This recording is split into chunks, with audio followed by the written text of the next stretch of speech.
Hey everyone, I'm Mecca here from my self-publishing blueprint, and today I'm sitting down with Ollie from Double Your Kindle Sales, and we're going to talk all about how to properly research your customer in order to target your books to them and get better results.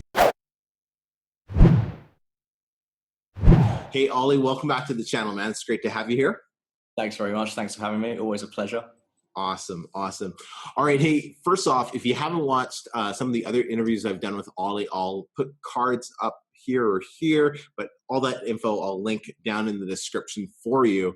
Definitely go check those out. We did one on descriptions, which I think blew everybody's mind. And then we did one on, it was titles, which blew my mind because you told me something about what a title's for. And I was like, wait, what? All my titles are wrong now. So you did cause a lot of work for a lot of people, but I think we're all getting better results because of that, man. So thank you so much for that. But tell us what we're going to learn today. So today we're going to be talking about how to research your customers. So once you found that keyword, you have to find out what the people who are searching for books in that keyword, what they really want.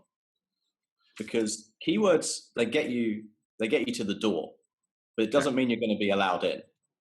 Makes sense. You can have the best keyword in the world, but if you don't really understand the customers who are looking for books in that keyword, then your book's probably going to fall flat. Okay. So keywords are not the end all and be all, is what you're saying. No, absolutely not. Okay. Most now. Sorry, go ahead, man. What were you saying? Sorry, keywords get you halfway there, but you need that customer research to produce that book that people really want to buy. Okay, let me ask you this. This is going to be a lot of work. Is it going to be a lot of work? Up front, there's going to be a bit of work. Okay. But the good thing is, once you do that upfront research, you're not just going to have one book. You're now going to have 2, 3, 4, 5 books in that keyword or in that niche.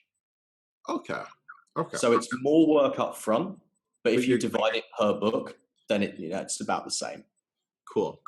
All right, then let's walk us through what we need to be looking into. So with your customer research, you got to really look at 3 things. Like number 1, like what are your customers' problems? Because 99% of books, non-fiction, are there to solve a problem. We're not just here to teach people about keto diet or weight loss or keto diet for women. Right. We're actually trying to solve people's problems who are looking for books in that niche. The second one is how people actually describe those problems, how people talk about them, because we then use that language, that vocabulary to create our descriptions. Okay. And the third one is, what solution are they looking for? What do they want from your book? All right. Let's dive into, I guess, are we just going to cover those 3 points? Or are you going to show us, can we dive into those a little bit more? Yeah. So let's look at number 1, what problems do people have? And it boils down to people searching for books. Let's use a weight loss example because weight loss is the easiest example to explain because probably everyone's published a weight loss book. Yeah. Say you're doing keto diet, because once again, everyone's probably published a keto diet book. Yeah. What problems do people who are looking for keto diet books really have? They don't want to know what is the keto diet. Correct. They want to know what the keto diet can do for them. Right. They want to know how they can lose weight, how quickly they can lose weight. Is it going to be expensive? Are they going to have to buy a ton of ingredients that they can't get in their local grocery store? These are the kind of things they really want to know. These are the problems they have. Yes. And so the easiest way to find these out, just to go on Amazon, look at other keto diet books. Look at the reviews, good and bad. See what people are saying. So if you've got a book with a ton of 1-star reviews that says, this book didn't tell me actually what foods I should be eating, all it did was tell me what the keto diet was, then instantly that's something you can put in your book that's going to separate your book from the others. Makes sense. Alternatively, 5-star reviews, if multiple 5-star reviews say, oh, this part of the book was amazing, like I learned tons of info from it, then you realize that if you leave that, topic or subject out of your book, you're probably going to get a lot of negative reviews because it's a thing that multiple people in that niche really want to see. That's really good. Because with this customer research, if you're outsourcing your book, you're going to have to give a really detailed outline to your writers. Is it enough just to send them copies of the review, like screenshots of the reviews? It can be, depending on how detailed those reviews are. For example, I was doing some research for a new book today, and I pretty much wrote the entire outline based off customer reviews from 2 books in that niche, because they were so detailed, they were so in-depth, and I basically got all the info I needed to then give the outline to that writer. Other times, it's not going to be enough just to send them the reviews. Cool. Okay. What else? So how the people talk about those problems. Okay. That's something that a lot of publishers completely overlook. And I like to use the analogy of, if you don't really understand the vocabulary of how people talk, it's sort of like boxing blindfolded. You know what you're supposed to be doing, but you're probably not going to hit the target. Okay. Yeah, no, that makes sense. So what do you mean by the vocabulary? Literally how people describe their problems. Oh. The exact language they would use. So for example, like if you're doing a book on bodybuilding, for example, you would talk about like bulging biceps, ripped abs, shredded legs, as opposed to just saying like having big arms. Because if you're someone looking for bodybuilding books, you want you read a description talking about like getting big arms, that doesn't really do anything for you. Right. It doesn't speak to what you really want. Whereas if you see something about like shredded abs, then you're like, oh, okay, yeah, that's something I want. Can I interrupt? Yeah, sure. This is genius.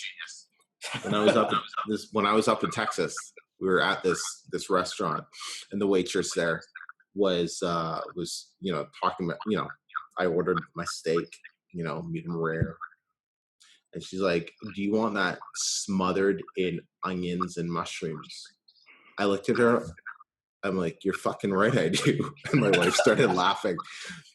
And afterward, I was telling my wife, as soon as she left, I was like, fuck, this girl's good. Because the language she used, smothered in onions and mushrooms, I just picture that in my head. I'm like, fuck, how do I say no to that? Right? That word picture you're getting in your head. Right. Versus, do you want some mushrooms and onions on that? That's exactly what it is. Right? But the smothered, I was just like, and it's funny because then afterwards, she continued talking like that during, dessert, and even post, once we wrote the bill and everything. Like I gave her 20% tip, which I normally, it's 15, but it was just how she was talking and how she was trying to get us back. She's like, just so you know, the meal you had is actually only $8.99 tomorrow morning between 11 and 1. I'm like, fuck, really? We might come back before we drive back to Mexico, Exactly, just because I was like, man, you are good. So, and it all started because she used one single word. You're absolutely right. Absolutely right. And that's what it is. If you don't get this vocabulary right, and the thing is, you don't have to be a creative person. All you do is use what your customers are already using. And they'll use those. I'm getting a bit of an echo. Sorry if this is actually coming through on the video. Do you hear an echo? No, I can't hear anything. No? Okay. Maybe it's just me. Maybe I'll turn this down. So you can get their language by just reading the reviews. Yes, and Amazon has actually helped us out now. How? As of about 1 month ago, they now publish, if you go to a book with a lot of reviews, I think it's got more than 20 reviews. Okay. Amazon will actually have on the product page the most used words in those reviews. You're right. I didn't even pay attention to that, but I remember seeing that on some of my books now. Yeah, because this is a thing they've actually used for physical products for about 6 months. Wow. And now they've done it in Kindle books as well. So that's actually cut the research time down by half, maybe? Wow, Ollie. Wow, we could just end the interview right here, and I think we're good. But wow. We're done. Wow, this is some good stuff. Okay. All right, man. Keep going. And then the third part, obviously, is the solution. Okay. What end result do your customers want from buying your book? And this is the hard part because it's a book, so you can only promise so much. Like, say if you've got a weight loss book, you can't actually make them lose the weight. Right. You can't make them go out and do it. So what you need to judge from your research is, what promises can I make in my book and my book description that are both compelling but at the same time realistic? So let's use a weight loss example again. The solution people are looking for is obviously, to lose the pounds. Yeah. But to get there, they're going to need some sort of plan. So if you're publishing a book about weight loss and you don't have like a 14-day diet plan or a 28-day diet plan, right, then you're doing your customers a massive disservice, because they're going to read your book about, say, keto diet, and then they go, okay, what do I actually eat? Right. What do I do now? I've read the book. What do I do now? Exactly. So if you don't have that diet plan in there, then you're going to get that 1-star review. You could use that diet plan as like your lead magnet. Exactly. Right? Because you're 100% going to get some great opt-ins because you've given them the info in your book. And now, so here's what you're going to do with the info. That's a great idea. You can really apply that for any niche, right? Here's the info. Here's what you do next. That's the lead magnet. Golden. And there you've built your email list with an actual compelling offer rather than like a 3,000-word resale right book. Right. Man. Huh.